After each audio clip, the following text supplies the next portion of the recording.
Greetings. This is the one you've known as Jesus the Christ. I'd like to talk about the myth of sainthood. It's important that you understand that some of the things you believe about enlightenment are myths. The idea of someone becoming a saint in their behavior is quite a myth.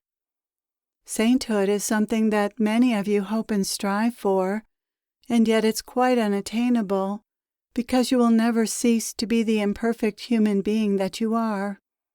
And it's important to accept this. It's possible to be very far along the path of awakening and still suffer over not being perfect enough. There is no perfection in the human form. It isn't possible to be perfect, because you're not meant to be perfect. It's not part of your design to become perfect as you advance spiritually. What I mean by perfect is perfect in your behavior, never getting or feeling angry, always behaving kindly and compassionately, always feeling happy and loving. It's not your fault, no matter how far along the path you are, that you're not always happy or loving or kind or considerate. The human aspect of yourself can reassert itself at any time. The ego is never gone permanently. As you evolve, the ego falls farther and farther into the background, while the divine self comes forward and becomes what lives your life and what you experience yourself as. How far back the ego falls depends on your spiritual advancement. And yet it's always possible for your ego to come forward again and for the divine self to fall into the background. For someone who's advanced spiritually, the ego remains in the background much of the time, and when it does come forward, it doesn't stay forward for long or in a way that's harmful for very long. But the ego can still come forward quickly and unexpectedly and take over your speech and action and then recede again into the background. If you're less advanced, the ego may come forward and stay forward longer and produce more harm and difficulties than if you were more advanced. It's important to realize that the potential always exists for the ego to be in the forefront, so that you don't pretend you're not involved in ego when you are. That's another trap.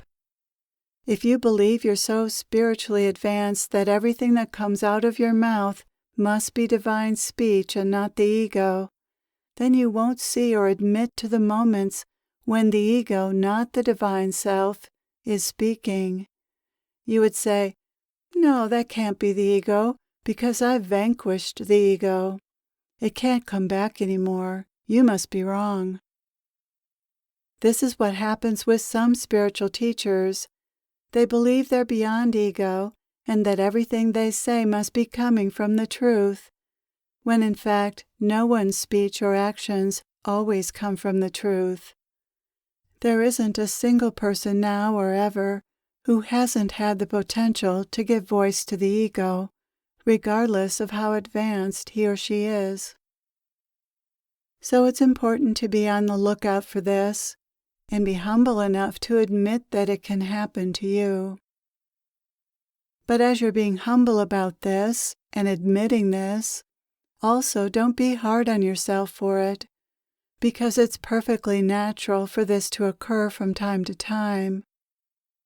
The natural evolution is for this to occur less and less, but it still may occur. Vigilance is always necessary. You need to be on the lookout for when the ego has slipped into your speech and actions. You're never completely free of the potential for the ego to dominate. This is fine. This is as you were designed. You were not designed for the ego to completely disappear and for you to become other than you are. As you awaken and traverse the path toward full enlightenment, you still have a personality, and that personality can easily slide into negativity as the ego comes forward and takes it over. Some people have very difficult personalities. They were born with a certain imprint of perhaps impulsiveness or impatience or some other negative quality deeply entrenched in their psychological makeup, perhaps from previous lifetimes or encoded in early childhood from their various experiences. Unless someone has worked through those psychological issues, they may remain somewhat intact even though the person has advanced spiritually. Without applying yourself to your psychological issues, they won't necessarily disappear as you advance spiritually. This is why you see teachers who are ornery, or who abuse their power, or who have qualities you wouldn't expect in someone who's spiritually advanced. This is what I mean by saying that human beings are not perfect. They have characteristics, qualities that are part of their conditioning that are not easily overcome, not without a lot of effort.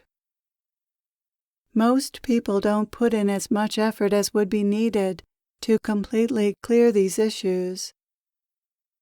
So don't be surprised if the teachers you meet have quirks or negative qualities, and even a potential for abuse because of psychological issues that haven't been completely seen and cleared, either due to a lack of willingness or a lack of understanding about how to do that. Your world is quite limited in its knowledge about how to clear these things. You don't really have the means or know-how to do this just yet.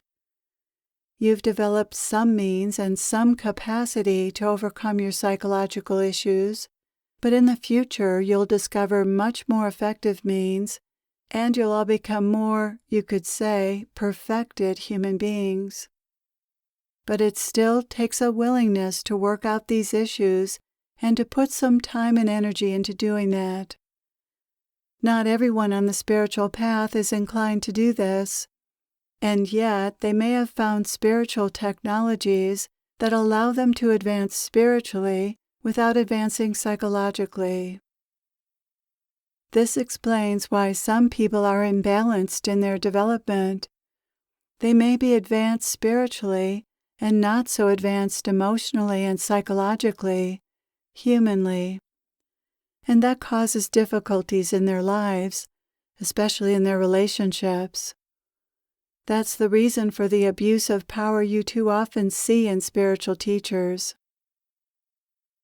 So while it's suggested that you strive for greater perfection, greater goodness, kindness, compassion, love, and peace, and to express those in your life, it's also important to understand that you'll naturally fall short of expressing these as much as you would like, because there's a strong momentum in the conditioning to behave as you have in the past, and this momentum is not easily reversed. So by all means, strive to be better human beings, but don't be hard on yourself when you fail to live up to an ideal that you may have, because you will fail. And then it's perfectly fine to forgive yourself and move on and do your best. That's all that is expected, for you to do your best, to forgive yourself, to forgive others, and try again. I hope I've made it clear that you are deeply loved, whether you're expressing the divine self or not. We have deep compassion for the situation you find yourselves in being human. It's very difficult to be a human being. It's very difficult to live up to the ideals that we speak about in our teachings, the ideals of love, peace, kindness, and compassion. These are ideals to strive for, but please be kind to yourself when you don't live up to them, while continuing to strive for them. This is not to give you an excuse for your imperfections, for you to say, well, nobody's perfect, and then continue your imperfect behavior, but to encourage you to be gentle with yourselves about your imperfect behavior, while continuing to strive toward expressing the qualities that will make you truly happy. It is, after all, for your own happiness that these teachings are given. It is for your happiness and the happiness of all. We wish for you to be happy. So we wish for you to be both gentle with yourself when you make a mistake, when you identify with the ego, and we wish for you to know the truth, that you will only be happy when you go in the direction of your divine self. So please stay the course on your spiritual path and be compassionate toward yourself and others. You are deeply loved. Please know that we are there for you. Thank you for being here. Thank you for your openness. We are with you always.